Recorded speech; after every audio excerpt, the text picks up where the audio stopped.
"Don't get out here, trust me." That's the first thing I heard the taxi driver shout, his voice tight, shaking, almost breaking. I froze with my hand on the door handle. My heartbeat jumped into my throat. Because outside the window, floodlights lit up the street like a movie set. Blue and red reflections flashed across the buildings. Dozens of shadows moved fast. And then, a wall of police cars closed in around us. 1 from the front, 2 from the back, 4 from the sides. Sirens cut suddenly, like someone hit mute on the world, but the silence felt worse, heavier, like the air itself was waiting to hear what I'd do next. The taxi driver slapped the lock button on his door, breathing hard. "Stay inside," he whispered. "Please. If you get out now, they'll think you're involved." "Involved in what?"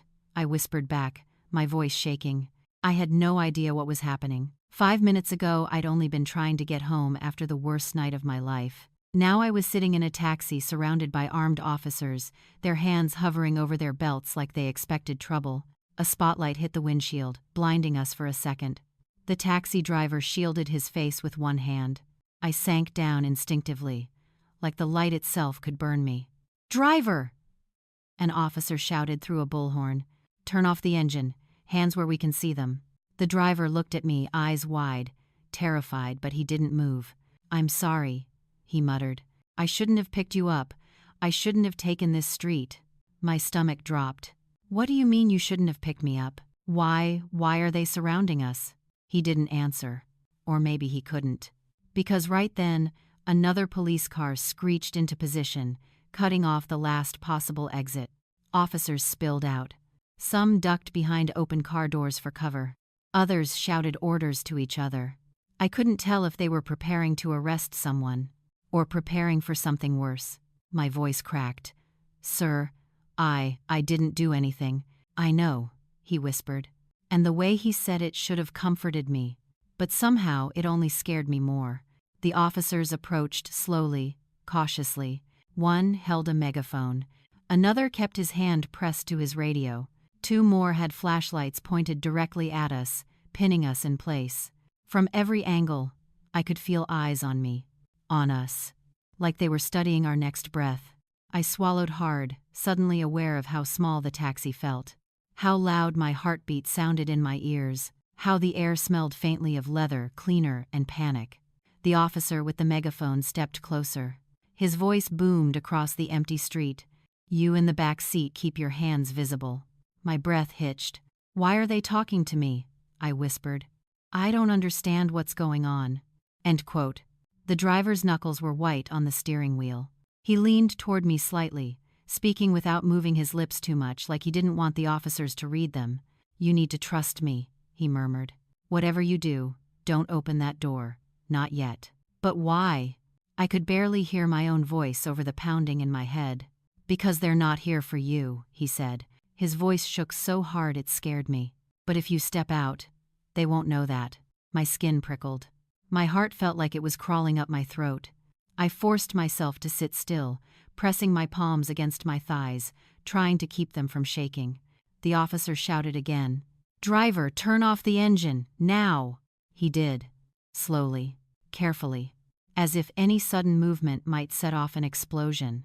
Then, silence again. Heavy, tense, like every sound in the world was being held underwater. I suddenly became painfully aware of how I got here. The argument, the lies, the confrontation that shattered the last bit of trust I had left. The person I walked away from, heartbroken, exhausted, done.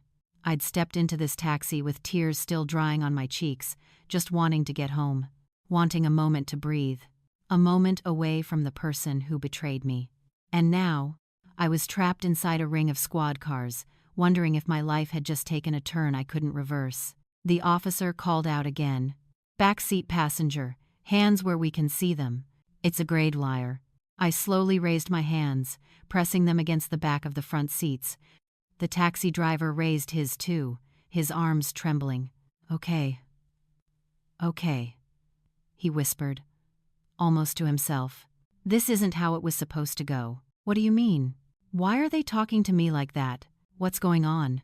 He inhaled shakily, and for a moment, I thought he'd finally tell me the truth. But then he shook his head and whispered, "Just wait. Don't say a word. Don't move. I'll explain, just not now. Action us." Just then, an officer stepped forward with handcuffs visible at his side. Another reached for his radio. A third shouted an order I couldn't fully hear. My world tunneled. The street, the flashing lights, the tightness in my chest. Everything blurred into one terrifying moment. I didn't know it yet, but this night, this taxi, this driver, this chaos was connected to a betrayal so deep it would change everything I thought I knew about the people in my life. But in that moment, all I could do was sit completely still and listen as the police closed in around us. Before the chaos of flashing lights and police commands, before the taxi driver whispered that terrified warning, my life looked normal. Or at least, that's what I kept telling myself. My name is Emily Carter, 28. Born and raised in Columbus, Ohio, but living in Chicago for the past 4 years, long enough to get used to rush hour traffic, overpriced groceries, and winters that felt like the wind had personal beef with me. On paper, my life looked steady. I worked as an assistant manager at a mid-size marketing company near River North. I rented a small but clean apartment. I had a circle of work friends I saw for brunch once a month. Nothing fancy, nothing dramatic, but that was the surface. Underneath, things were cracking. Because I was dating a man who knew exactly how to make me doubt myself without ever raising his voice. His name was Tyler Hayes. Tyler looked like the kind of guy people automatically trusted. Tall, soft-spoken, always smelled like expensive cologne, always wore that calm half-smile that made strangers relax around him. He had an easy charm that made waitresses linger and coworkers laugh at jokes that weren't even funny. Especially my best friend, Maya, who'd been side-eyeing him since the first time she met him.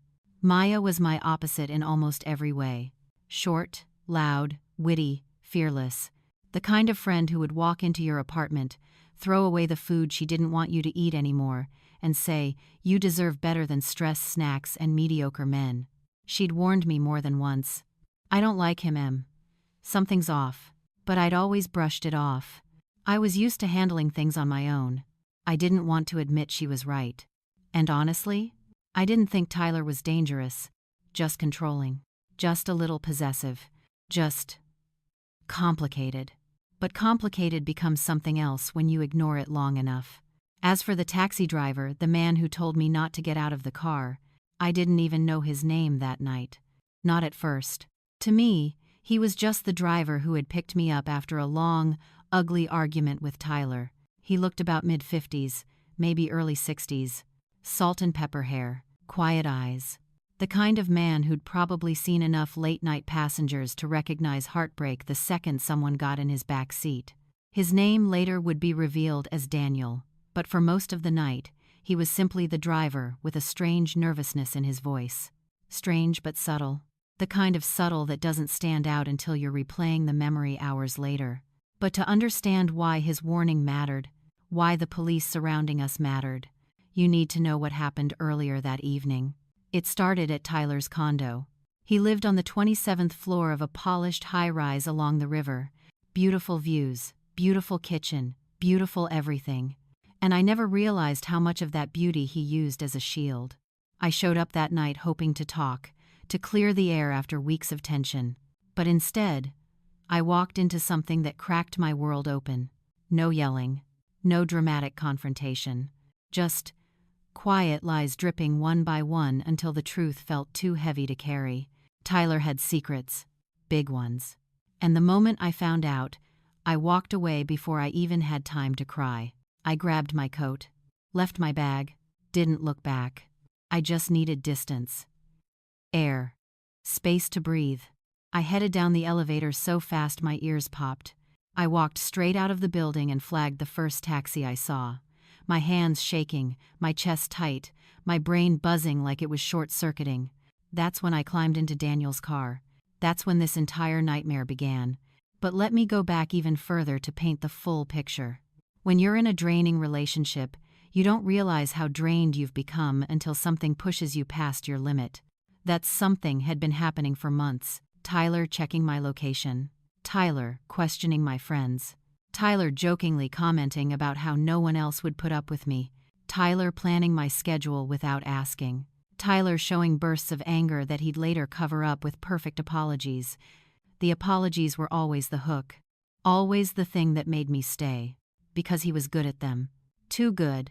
Add in my own guilt, my fear of being alone, my habit of giving people too many chances, and you had the perfect setup for a slow emotional unraveling. I didn't realize how badly I'd been shrinking myself until Maya said one night, "Girl, you talk about him like you're scared to make him mad." I'd laughed it off, said she was exaggerating. But deep down, she was right. Still, even with all that, I never expected the police, the floodlights, or the taxi driver's panic. I never expected Tyler's secrets to collide with my life in such a dramatic, terrifying way. As Daniel drove me away from Tyler's condo earlier that evening, I remember staring out the window, letting the cold air from the half-open window calm me down. The city lights blurred into streaks. My eyes burned from crying. And my hands, still shaking, rested on my lap as I whispered to myself, "I just need to go home. Please. Just home." Daniel glanced at me in the rearview mirror, not prying, just noticing. "You okay back there?" he asked quietly. I nodded, even though I absolutely wasn't. He didn't push. He didn't comment. Just gave this small, understanding nod and kept driving, taking side streets instead of the main road, something I barely registered at the time. I didn't know then that he had a reason for avoiding certain areas. A reason he didn't and couldn't tell me yet. I didn't know that my heartbreak and his fear were about to intersect in the worst possible place. A quiet street surrounded by police cruisers. At that moment, I still believed everything that happened tonight was about Tyler's betrayal. I didn't know the truth would be much bigger than a breakup. Much darker. Much closer than I ever imagined.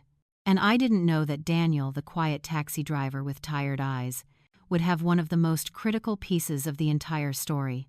But once you look back, once everything breaks apart, you realize those cracks were the beginning. The first crack happened on a Wednesday night. Tyler and I were supposed to have dinner together, something he insisted we schedule because structure is good for us. He always made it sound like he was being thoughtful, like he was building a strong relationship. But the reality was, he wanted control. Control over my time. Control over my availability. Control over me. That night, he canceled last minute. No explanation. No apology. Just a quick text. "Can't tonight. Something came up. Something came up." I remember staring at my phone, feeling that familiar little twist in my stomach. Not anger. Not sadness. Just something sharp that I tried to ignore. Maya called me later and said, "Girl, if my boyfriend canceled date night with that dry of a text, I'd be sending him a breakup paragraph so long it needed footnotes." I had laughed it off. Come on, it's just one night. But that was the first sign. One night turned into two. Two turned into three. He kept canceling. Always vague. Always distant. And the thing about Tyler was he wasn't messy. He didn't slip up. He didn't leave obvious clues. He lied cleanly. Smoothly. Effortlessly. He was the kind of man who could make you feel guilty for questioning him, even if he was the one who disappeared for hours. Another crack happened during one of our quiet nights in, when we were watching a movie on his couch, his expensive, perfectly polished, too nice for real people couch. He kept picking up his phone every few minutes, not checking it, turning it over, face down. Always face down. When I asked, "Everything okay?" he gave me that calm half smile. "Yeah, just work stuff." But it wasn't the words that bothered me. It was the tone. The tone that didn't match the smile. The tone that felt like a wall quietly sliding into place. I felt it. My body felt it. But my brain kept trying to explain it away. He's stressed. He's busy. He's tired. It's fine.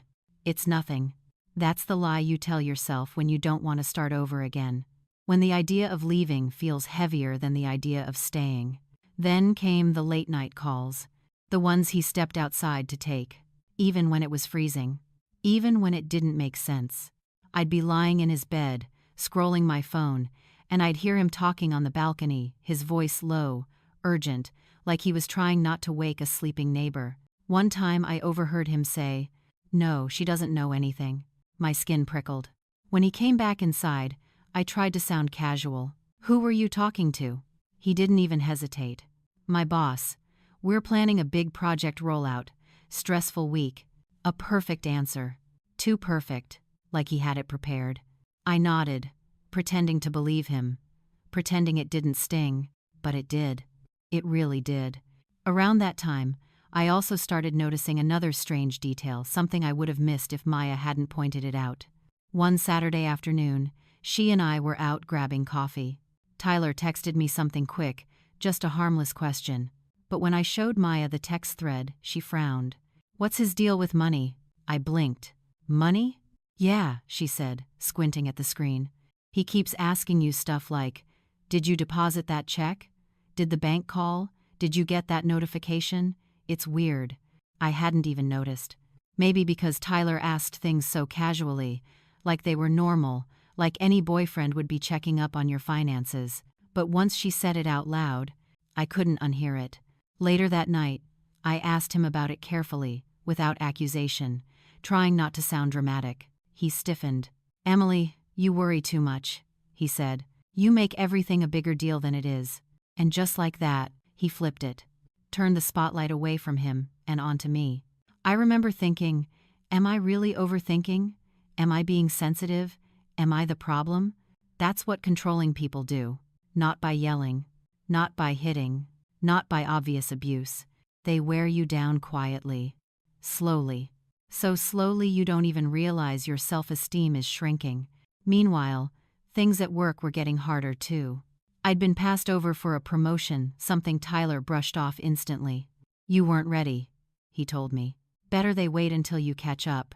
Catch up to what? He never said, just left the insult hanging there like a fog. I found myself doubting my decisions more, second-guessing my instincts, feeling like every move I made needed someone else's approval. It's wild how fast you can lose your center when someone keeps nudging it off balance. But the real shift, the moment the tension became unmistakable, came on a Friday night. Tyler and I were supposed to meet for dinner.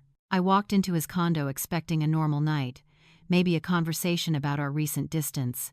Instead, I found him pacing the living room, talking on the phone in short, clipped sentences.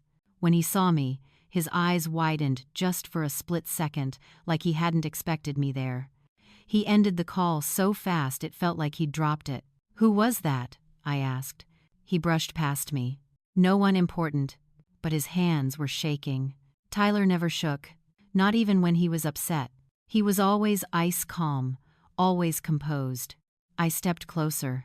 "Tyler, what's going on?"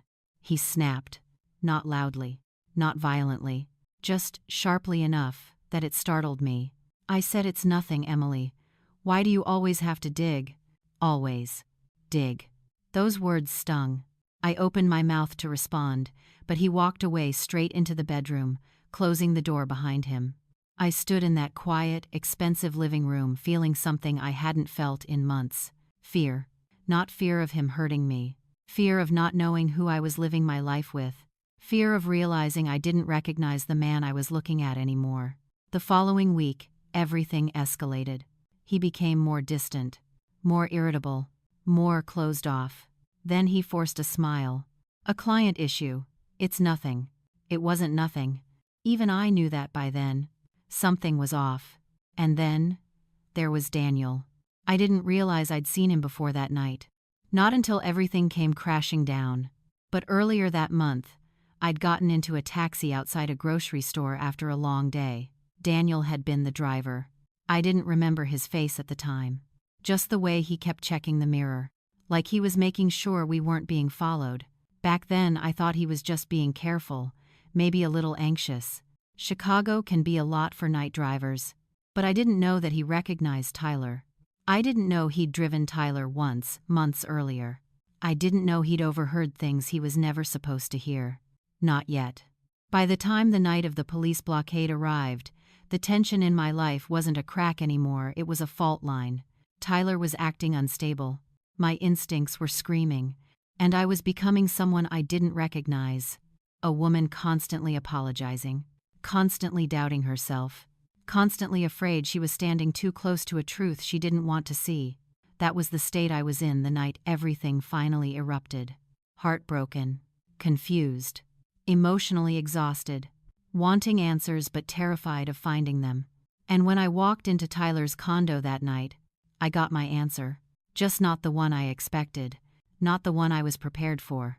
The truth was bigger, messier, more dangerous, and it would lead me straight into a taxi, onto a quiet street, surrounded by police cars, with a terrified driver telling me, "Don't get out here, trust me." The police lights kept slicing through the fogged-up windows, red, blue, red, blue. I could hear shouting outside, officers arguing, fighting with the wind, radios crackling. But inside the cab, it was painfully still. The driver, Diego, sat frozen with both hands glued to the wheel. His breathing was shallow, fast. Mine wasn't much better. I kept waiting for him to explain. A word, a sentence, anything, but nothing came. Finally, I swallowed the lump in my throat. "Diego, what's happening? Why is the police here for you?" He didn't look at me. Not even a glance. Just stared straight ahead like the windshield was suddenly the most interesting thing on earth. "Please," I whispered. "Just tell me." It started just oving. He let out a low breath, almost a groan. "I wasn't supposed to pick you up tonight." That froze me. What does that mean? He squeezed the steering wheel, knuckles turning white. "Dispatch didn't assign me your ride. I got a message, a private one, from someone telling me to go to that street and pick up the girl in the green coat." My heart stopped. "What? Who?" He finally turned toward me, eyes dark with something I couldn't read. "I thought it was a last-minute job. Good money. Easy. I didn't know." He shook his head. "I didn't know you were the one they were talking about. The one they were talking about." That sentence dug into me. "Wait," I said slowly. "You're saying someone sent you to get me?" He nodded once. "And you didn't think that was weird?" A heavy silence fell between us. Outside, officers shouted for backup. One of them yelled something about blocking the entire street. Radios buzzed. People gathered in the distance. Inside, my pulse hammered in my ears. I felt the first sting of betrayal burn up the back of my neck. "You should have told me," I whispered. "You should have said something the moment I got in the car." He scrubbed a hand over his face. "I didn't know until we were already driving." My phone buzzed again. He grabbed it and held it out to me with a trembling hand. The screen showed a text message. "Good, keep driving, don't let her get out." My stomach dropped. "And you listened to this?" My voice cracked on the last word. "I didn't know what was happening, Mia. I thought maybe it was someone who knew you. Someone protecting you." I stared at him, stunned. "You believed a random message telling you to keep me in the car." He winced. "I didn't want to put you in danger," he said softly. "But leaving you there alone? I didn't know if that was worse." I leaned back, heart pounding so hard it hurt. It wasn't the police. It wasn't the blocked street. It wasn't the unknown number texting orders. It was him. It was the fact that I had trusted this stranger's fear. And maybe he wasn't scared for me. Maybe he was scared of the people texting him. Or worse, maybe he was scared because he was part of something. I swallowed. "Diego, I need you to be honest with me. Right now. All of it. No more half answers, no more pauses. Just tell me the truth." His jaw tightened. Then he whispered, "I knew your name before you got in the car." My breath left my body. He continued, voice thin and breaking. "I didn't understand it at first, but when dispatch radioed in the police alert, when I saw how fast the officers surrounded us, I put it together." "Put what together?" My voice was barely a sound. He stared at the floor. "That message wasn't a request. It was a warning. A pause. Someone wanted me to get you before the police did." I felt the world tilt. "The police are not here for me," I snapped. He looked up. His silence told me he wasn't sure. And that hurt more than the flashing lights. More than the chaos outside. More than the fear tightening my chest. "You think I did something?" My voice came out shaking, part hurt, part disbelief. No, he started. You think I'm dangerous? No, he said loudly this time. I think you're in danger. I shook my head. That's not what you said a moment ago. You said someone wanted you to get me before the police could. Another breath. And you just went along with it? He flinched at my words. Mia, I didn't know what else to do. You could have let me out when I asked. You could have trusted me. You could have told me the truth. He opened his mouth, then closed it. I felt heat rise in my chest, frustration, fear, disappointment, and then I said it. I trusted the wrong person. That hit him. He looked like I'd slapped him. I was trying to help you, he whispered. By keeping me in a locked cab? By hiding texts? By acting like you were saving me while you didn't even know what you were saving me from? His shoulders sagged. It was the first moment I saw guilt fully settle on him. I messed up, he said quietly. I know that, but I was scared too. I didn't want you to walk into something bad. And instead, I said, voice trembling, you trapped me in the middle of it. The sirens grew louder outside. A police bullhorn cut through the night. Driver, step out of the vehicle with your hands visible. My heart lurched. Officers were no longer just surrounding us. They were approaching with purpose, fast, heavy footsteps, tactical movement, voices overlapping. Diego closed his eyes. Mia, I need you to listen to me. No, I snapped. I listened to you already, and look where we are. This isn't about me anymore, he said quickly. The police think something's happening in here. They think you're involved. If you say the wrong thing right now, they might. He stopped himself. But I knew what he wasn't saying. This wasn't a normal traffic stop. This was something planned, coordinated, intense. Mia, he said again, voice urgent. I can fix this, but you have to trust me. One more time. I stared at him.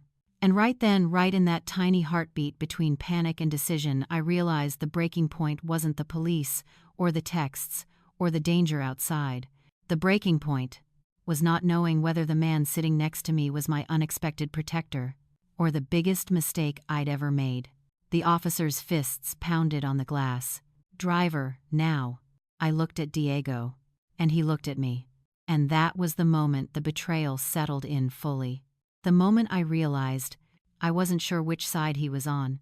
And the horrible truth? Neither was he. People think a turning point is dramatic, loud, explosive, impossible to miss. But sometimes, a turning point is one single second, one breath, one choice you didn't plan on making. And that moment hit me the instant the police slammed their fists against the car windows. The night outside had turned chaotic. Officers were everywhere, moving fast, shouting orders, forming positions around the cab like they were expecting a war to break out inside it. Driver, step out slowly with your hands where we can see them. Tension of that raid. The bullhorn boomed, shaking the tiny space around us. My whole body went cold. Diego looked at me with wide eyes, torn between fear and something else, something like regret. Mia, he whispered, don't say anything yet, not until I figure out how they found us. I stared at him. How they found us, I repeated. You talk like you have enemies. He swallowed hard.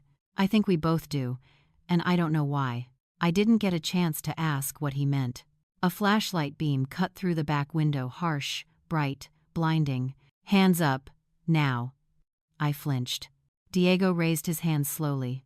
His breathing sounded ragged, like each inhale was a decision he had to make. Okay, he said softly. I'm opening the door. He looked at me one last time. His voice dropped to almost a whisper. No matter what happens, do not get out unless they say your name. My heart skipped a beat. Why my name? Because they're not all here for the same reason, he said. Some of them are here for me, and some might be here for you. Before I could process that, he pushed the door open. The night exploded. Hands up, step back, face the car. Driver, do not move. The officers flooded around him, pulling him out into the cold air, shouting over each other, ordering him down to his knees. I pressed a hand over my mouth. He didn't fight them. He didn't argue. He just knelt there, staring at the ground, shoulders shaking. I'd never seen someone look guilty and terrified at the same time. And then, one of the officers shouted, Is the girl inside, the one they warned us about? My blood turned to ice. They warned us, plural. More than one person had reported something. I leaned forward, trying to hear. Another officer responded quietly, almost under his breath. Yeah. Dispatch said her name's Mia Callahan. 24. Brown hair, green coat. Someone said she might be involved. I felt sick. Involved in what? I had done nothing. Absolutely nothing. I was coming home from a late shift at the bookstore. That was it. But the way they said my name, the way they looked toward the car, it felt like I'd stepped into someone else's nightmare. My hands were shaking so badly I tucked them under my thighs just to keep them still. And not armed? Subject? It didn't feel real. Miss Callahan, he said again. I'm going to open the door. Keep your hands where I can see them. Do you understand? My voice was barely a whisper. Yes. The door opened with a heavy click. Cold air rushed in. The officer stepped back slightly, giving me space. Go ahead and step out slowly. My legs felt like they were made of glass. I stood, carefully. One foot on the pavement, then the other. Every police light reflected off my coat, the colors bouncing across my skin like a warning. I took a breath, a deep one, steadying every nerve in my body. Hands visible, the officer said gently. You're okay. Just listen. I held my hands up, palms open. And then, something changed. Another officer ran toward us fast, holding a phone in his hand. Hey, wait, he yelled. We got new information. It's updated. Updated? His voice echoed across the street. It's not her. She's not the suspect. The alert was wrong. Repeat, the alert was wrong. My heart slammed against my ribs. The first officer lowered his stance slightly, his expression shifting. Behind me, Diego let out a harsh breath, almost a sob. The officer continued reading from his phone. The real suspect is someone using her name, someone imitating her profile, someone who, his eyes lifted and landed right on me. Someone who looks like her. The world tilted. A chill ran down my spine so deep it felt like it reached my bones. Someone was pretending to be me, using my name, my face, my life. This wasn't about the taxi driver. It wasn't about a random message. This was about Me. And that moment, hearing those words, that was the turning point. Because suddenly, nothing about my life felt safe anymore. Nothing felt like it belonged to me. And the real nightmare? It wasn't who was pretending to be me. It was why. The moment the officer said, someone who looks like her, the entire street shifted. It was like the ground under my feet stopped feeling solid. Like the air changed weight. Like my own name didn't belong to me anymore. I stood there, hands still raised, staring at the officer as he scrolled through his phone. What do you mean, someone who looks like me? I asked. My voice cracked halfway through. He didn't answer right away.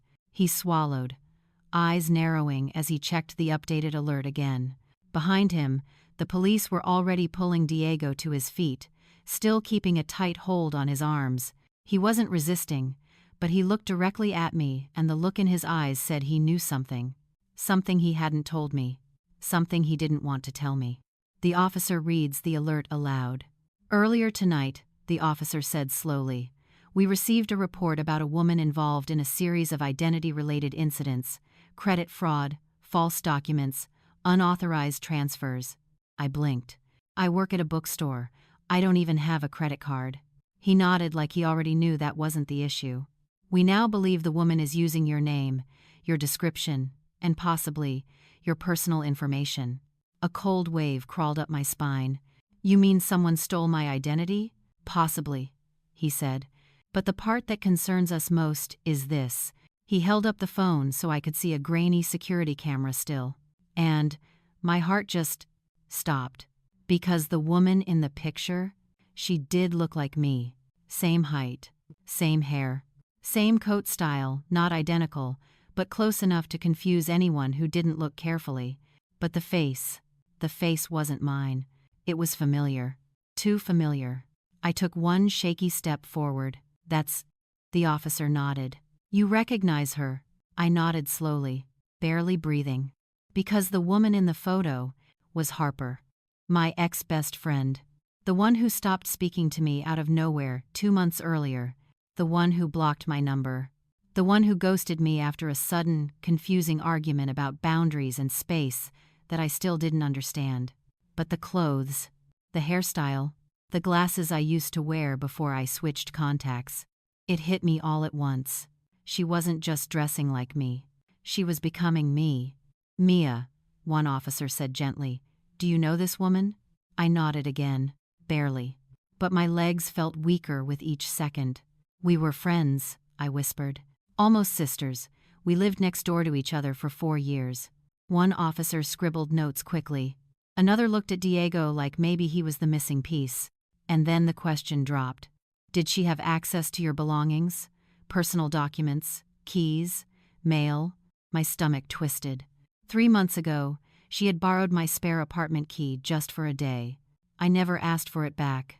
I never thought I needed to. She used to help me organize my mail on hectic weeks. She knew my schedule, my work hours, my favorite coffee shop, my old passwords, the ones I created in college and never changed. She had known everything, and now she was using everything. I felt my hand clamp over my mouth. Why would she do this? I whispered.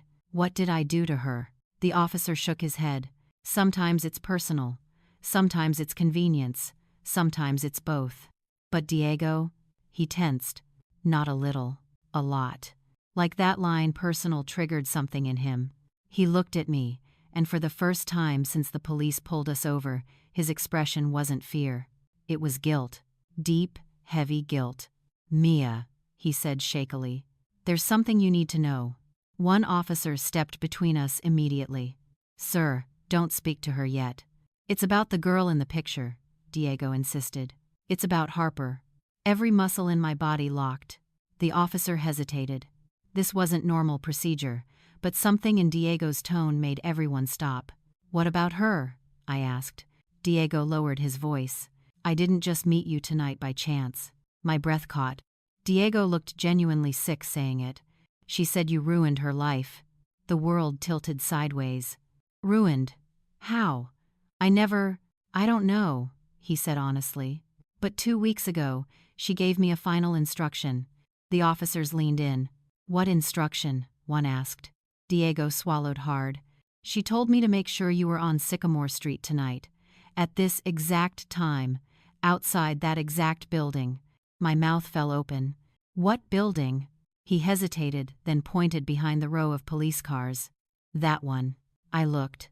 And my stomach dropped so fast it felt like freefall. Because the building was Harper's new apartment.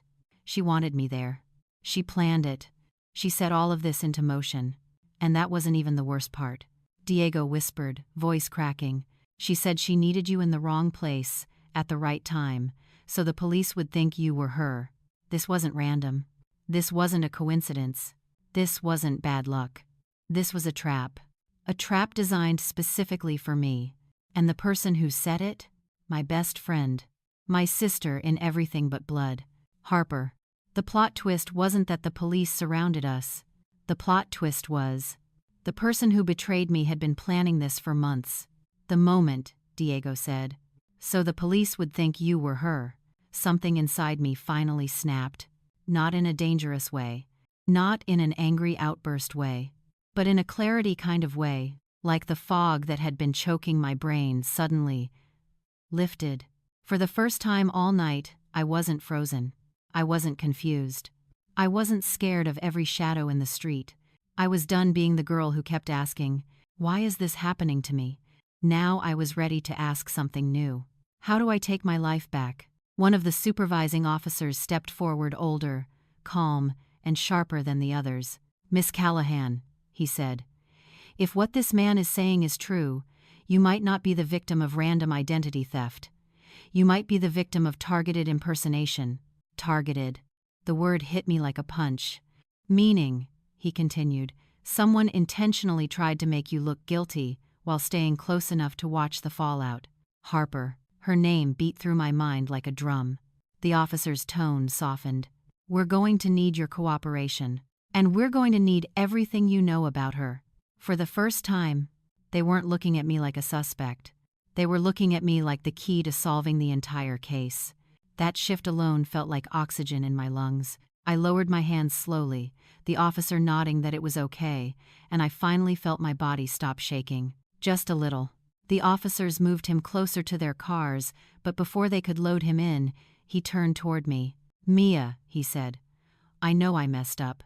I know I shouldn't have taken her money, but I didn't know she was trying to frame you. I swear." I didn't answer right away. Part of me wanted to scream.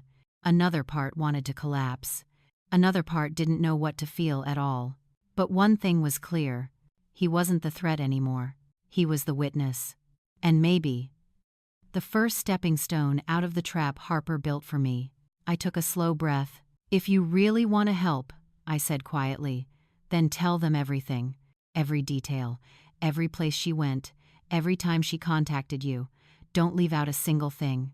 His eyes softened with relief. "I will. I promise."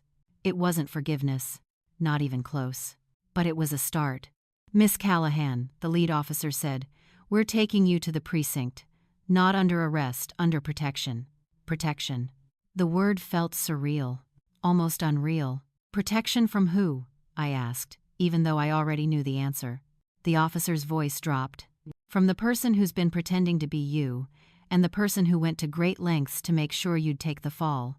My fingers curled into fists. Harper. My old friend. My neighbor. The girl I once trusted with my spare key and half my life's secrets. And now? Now she was the reason police swarmed a taxi and nearly dragged me into custody for crimes I didn't even recognize. But everything changed the moment they confirmed I wasn't the target of the arrests, I was the target of the setup. Fate flipped. Just like that.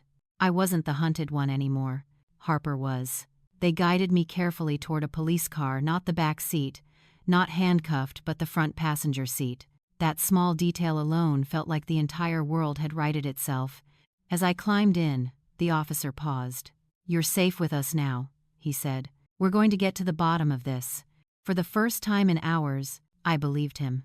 Because the truth was no longer buried, no longer twisted, no longer aimed at me. Diego confessed. The alert was corrected. The officers had the real suspect's photo. And the evidence was finally pointing where it always should have pointed, toward the person who orchestrated everything. Harper had been the puppeteer. But now, the strings were snapping, one by one, and all the power she thought she had over me was about to turn back on her. Karma doesn't come like thunder. It comes quietly, patiently, in the exact moment when the truth finally has enough weight to land. And for Harper, that moment came less than 12 hours after the police pulled me out of that taxi. At the precinct, everything happened in a blur. The officers took my statement. They compared it with Diego's confession. They cross-checked the photo from the security footage with older ID records. It didn't take long for the truth to surface. Harper had been using my identity for months, and not just to steal money. She used my name to sign a lease. She used my photo on job applications. She had even opened a P.O. box under my information. Every detail felt like another needle in my chest. But the officers stayed calm, professional, methodical. They gathered timestamps, receipts, footage, witness accounts. Piece by piece, the paper trail she thought she hid so well unraveled. By noon, the lead investigator came back into the room where I was sitting. His words were simple. "We have enough. We're issuing a warrant." I exhaled, shaking with relief and heartbreak all at once. They found her at her apartment, the same one she tried to lure me to the night before. She answered the door like nothing was wrong, like she hadn't tried to ruin my life, like she hadn't dragged me into a mess she built with her own hands. But the second she saw the police, the color drained from her face. The neighbors said she backed up, stammering excuses. "That's not me, I'm not." But the evidence was everywhere. The fake documents, the stolen mail, the computer files with my name plastered across them.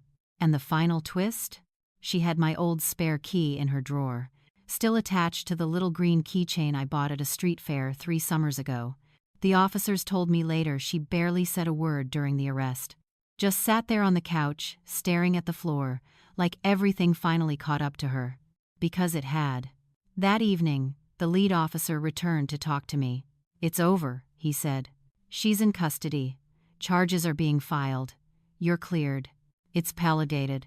I felt something inside me unclench, something that had been tight for months, long before the taxi, long before the police, long before my fear made sense. Harper had been unraveling our friendship long before she tried to steal my life. And now?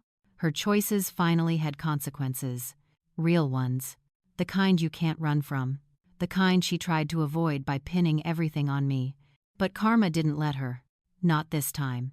As I left the precinct, the air outside felt different. Cooler. Lighter. Like the whole city exhaled with me. I didn't feel victorious. I didn't feel dramatic. I just felt free. And that was enough. Harper lost the life she tried to build using my name. But I got my own life back. And the balance between us, twisted, broken, painful as it was, had finally been set right. That was karma. Quiet. Steady. Absolutely undeniable. The morning sun filtered into the quiet hospital room, warm and steady, like a gentle reassurance that the chaos of last night had finally settled. Mia sat upright in her bed, her arms still bandaged, her breathing still careful, but her eyes, those were clearer than they had been in months. Maybe years. Detective Liam stood near the doorway, arms crossed, but for the first time his posture wasn't tense. "You did good," he told her. "Thanks to you, we not only dismantled the trafficking ring, we exposed the hospital board members who'd been covering for them." Mia's eyebrows knitted. The board was involved? Not all of them, but enough. He nodded, jaw tight. Dr. Vin was their shield, and Dr. Laura was the pressure valve. She tried to warn you by sabotaging the drugs. She miscalculated the dose, but the intention was to protect you. Mia blinked slowly, processing that. Dr. Laura, not a villain. A desperate insider trying to help her escape a trap without blowing her cover. Life, Mia thought, was sometimes messier than a clean list of heroes and villains. "And Ethan?" she asked quietly. Detective Liam exhaled. "He's being charged. Fraud, obstruction, collusion with organized crime. But," his voice softened, "he asked me to tell you something." Mia stiffened. He said, "Tell her I thought money could save my family. I was wrong. She was the only thing worth saving. It has stayed." For a brief flicker of a moment, the old memory of Ethan, the man she once loved, rose in her chest, but it landed softly. No bitterness, no longing, just quiet closure. "Thank you," Mia murmured. Detective Liam gave her a small nod. "You deserve a clean start." He left, and for the first time since this nightmare began, Mia was alone with her thoughts, not fearing them, but finally ready to face them. A week later, Mia returned to the hospital not as a victim, not as prey, but as a witness. The courtroom was cold, polished, and unforgiving. Rows of spectators murmured as the prosecutors recounted the crimes: illegal organ trade, insurance fraud, falsified patient deaths. Each revelation made the room shudder. But Mia stayed steady. Her hands didn't tremble. Her voice didn't break. She testified with a calmness that surprised even herself. When asked why she ran into the operating room that night, knowing it could have cost her life, Mia answered plainly, "Because staying silent would have destroyed more than running ever would." Gasps whispered through the room. The judge nodded, impressed. The prosecutors exchanged confident glances. By the time Mia stepped down from the witness stand, the weight she'd been carrying for months felt, not gone, but suddenly manageable. Something she could set aside without fear it would crush her. After the trial, Mia walked out of the courthouse into a brilliant afternoon. A breeze swept through her hair, lifting it gently like an unseen hand ushering her forward. People came and went around her, busy with their own stories. But for the first time, Mia didn't feel like she was running behind life, trying to catch up. She felt aligned with it. As she reached the steps, she heard a familiar voice. "You clean up pretty well, you know." 80 Sev. Detective Liam leaned against a pillar, hands in his pockets, half smile tugging at his mouth. "Thought I'd walk you out." Mia folded her arms, amused. "You think I'm still in danger?" "No," he said honestly. "I think you've spent too long walking out of places alone." Her smile softened. And this time, She didn't pull away from the warmth rising in her chest. Not romance, they weren't there. Maybe never would be. But connection, respect, a gentle human presence she hadn't allowed herself to accept in far too long. "Thank you," she said again, but this time with deeper meaning. He nodded once. "Take care of yourself, Mia." Then he stepped back, letting her go. Because her future wasn't in courts, hospitals, or shadows.